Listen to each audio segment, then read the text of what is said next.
Tonight at 9, America attacks Iran. President Trump announcing nuclear sites were hit in a successful operation.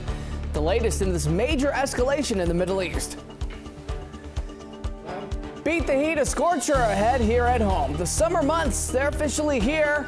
Got a report on the ground of ways to cope from feeling hot, hot, hot. And we do have a heat advisory for parts of the viewing area. We'll talk about that for Sunday and beyond. What to expect. We have triple-digit heat in the forecast. I'll let you know. That's an 8-year-old rescued. Newly released body camera video shows the moments the child found safety in the arms of officers. And following Good Samaritans reporting, seeing her run through traffic. We've got the latest. Teens off the streets, the latest curfew crackdown that could come to D.C. this summer. And summer savings from cutting down rising energy costs. To your next visit to the supermarket, we're stretching your dollar. You're watching the station covering all of the DMV. This is DC News Now. Good Saturday evening. Thank you for joining us for DC News Now at 9 o'clock. I'm Ben Dennis. We begin tonight with breaking news. President Trump says the United States has attacked Iran, announcing American Air Force has targeted 3 Iranian nuclear sites. Moments ago, the president saying, quote, "We've completed our very successful attack on the 3 nuclear sites in Iran, including Fordow, Natanz, and Esfahan.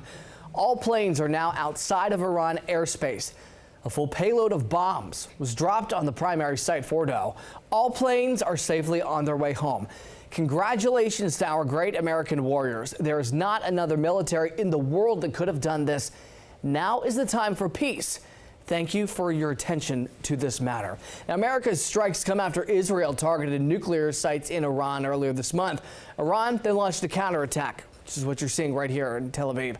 Earlier today, reports emerged of B-2 bombers being sent to Guam in the Pacific Ocean, though no official word at the time if they were intended to use during these strikes on Iran. President Trump is slated to address the nation at 10 o'clock tonight. We'll take the president's remarks live right here on DC News Now at 10. Live look at the White House right now, where no doubt the president is getting ready for his address to the nation within the next hour.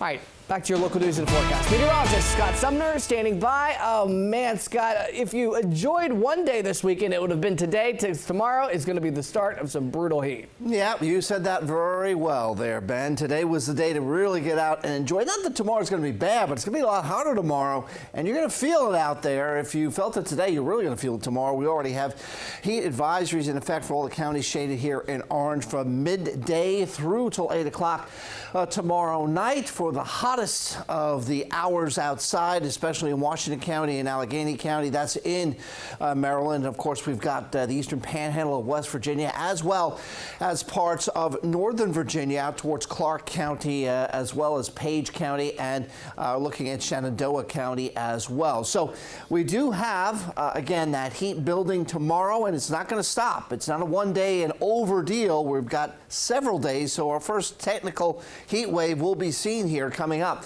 Right now it's sitting at 80 degrees under mostly cloudy skies, and overnight lows are not dropping off very much from that current mark down into the middle 70s. And so our weather headlines here, a mild night ahead. Like I said, a heat advisory for Sunday. We've got now an extreme heat watch for Monday. We'll talk about that too, and some late storms to cool you down later in the week. We'll break it all down as I always do. That's 7-day forecast. Ben. Looking forward to it, Scott. Thanks. People, meantime, are looking for all kinds of ways to beat the heat. It's already on our doorstep. As Scott said, even hotter tomorrow. Our Dave LaValle is showing us a pretty cool way to beat the summer temps. The sounds of much-needed relief around the district. Families find it at Lafayette Pointer Park. I think it's way too hot. The Spray Park is one of 36 around the district where people can go to beat the heat. I think it's actually a really nice temperature, and I think it's really fun to play in it. It's just really hot, and we needed to stay cool today. Not just Saturday, as temperatures are expected to feel like or enter the triple digits for the next few days, something Tom Yeoman did not expect. It's warm and humid, a little different than Denver. This is the last weekend. Spray parks will be open just on weekends. Starting on Monday, you can use one 7 days a week. They'll be available from 10 a.m. to 6 p.m. It's going to be pretty brutal, and thankfully this will be on all week. Unfortunately, the Fort Davis Community Center in Southeast is closed for the summer, while the Fort Griebel Recreation Center in Southwest is also shut down to the public. Max Slutsky's daughter enjoys the cool water. The same can't be said for Yeoman's granddaughter. She prefers something more relaxing and drier. At Lafayette Pointer Park in Northwest, Dave Laval, DC News Now. Pretty cool way, Dave. Dry off there. Thanks. Coming up in our next half hour, we are looking at where you can escape to cool down in Virginia during this heat wave. And our team of meteorologists tracking it all. Scan that QR code right there on your screen. Takes only a couple seconds to do that to stay up to date on the latest. They will take you there to the DCNewsNow.com weather page for the latest conditions and forecast. Well, there are still homes without power after Thursday's damaging storms. Those winds, you'll remember, dropped suddenly. Some still without air conditioning. Here's what neighbors had to say as they recover from that storm. Could see how fast that system was moving. People running for cover in D.C., mangled power lines in Virginia, and trees on homes in Maryland. Thursday's severe storm, not one to soon forget. We heard a giant crackling and almost like an explosion. Oscar Duval's Bethesda home hit by a falling tree. Neighbors also taking on damage. We looked back, my sister jumped off the couch near, and the tree had gone through part of our porch and onto our roof. It's not, something I think is fully registered in my head just yet. Half our lawn covered in a tree. Cleanup, that's part of bouncing back, as is getting the lights back on and AC cranking. I woke up this morning, still at 6 in the morning, still no power. Stephen Ramsey in Alexandria says he and his dog stayed in his car for AC Thursday night, then hitting the hay inside in the heat. I called out of work just because I didn't want to leave my dog out here, not knowing how hot it's going to get. And that's it, still here. Surprised that it hasn't gone back on. Around 9 o'clock Friday morning, Dominion said they got power back on for more than 80% of 280,000 customers left in the dark. All after dark clouds looming overhead dropped torrential rain and whipping winds to end the spring season. Said at least somebody wasn't hurt, so in the end, really that's what matters.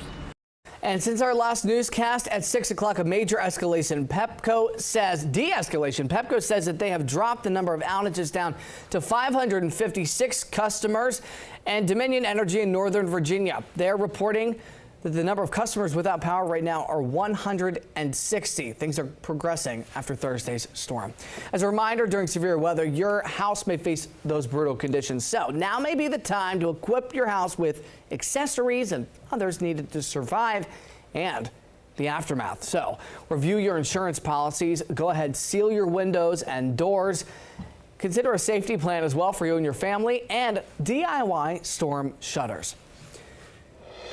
All night tonight, Maryland State Police trooper was hospitalized. This happened this morning after a vehicle hit his cruiser while idling on 495 in the Beltway. Troopers say it happened on the inner loop at Greenbelt Road around 2:45 this morning in Prince George's County.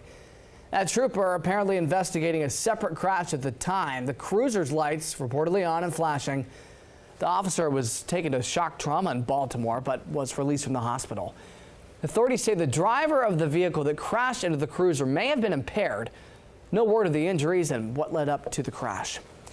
Officers also rescued a missing 8-year-old girl with autism earlier this month after people reported seeing her running through traffic in Montgomery County. We've just got the video for this. The rescue happened 2 weeks ago on the night of June the 4th. The girl's mother called 911 to report her missing from the home. As officers searched, bystanders called after police saying they saw a child running through traffic near Middlebrook and Frederick Roads. Officers then holding the girl after she was brought to safety, telling her that they wanted to get her home. The officers then placed the girl in the cruiser as her mom waited for her to arrive. In D.C., new details about a possible curfew coming later this summer. Mayor Bowser proposing emergency legislation. She is hoping that this will prevent so-called teen takeovers like what we've seen lately in Navy Yard and the Wharf. Now, if passed, the teen curfew will be set at 11 o'clock every night through August. It would impact anyone 17 years old and younger. The proposal gives police an option to start a curfew in some spots at 7 p.m. for up to 30 days. Neighbors, they have some mixed feelings.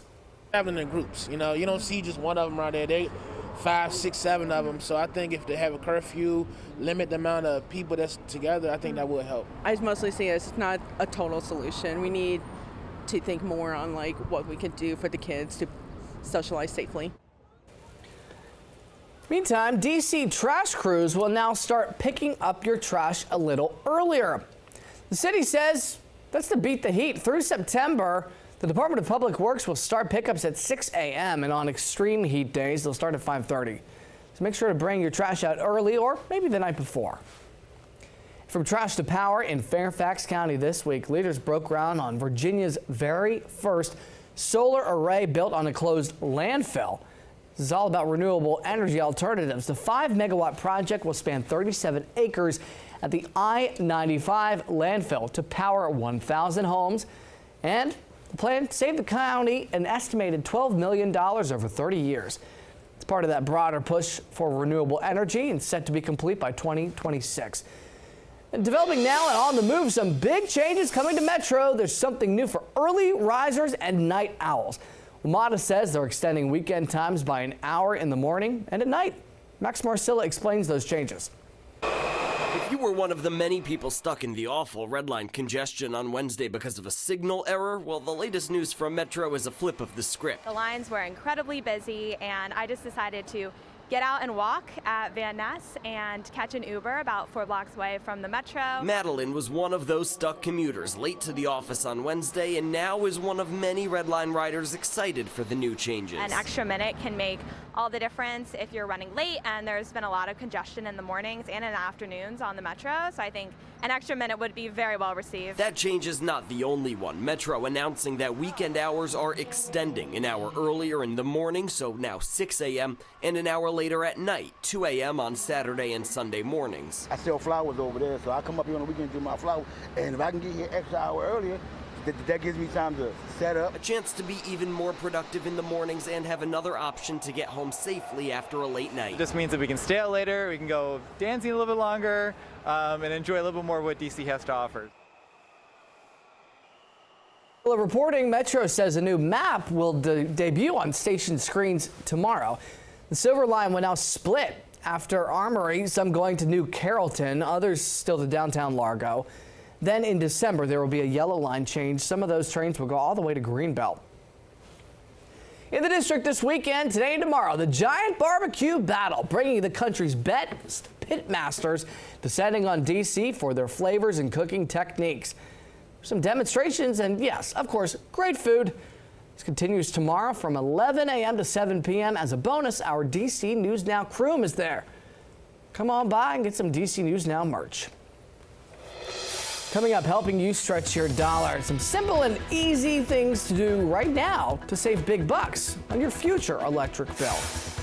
Plus the clock ticking. Smithsonian Museum's staying open late as we celebrate the start of summer.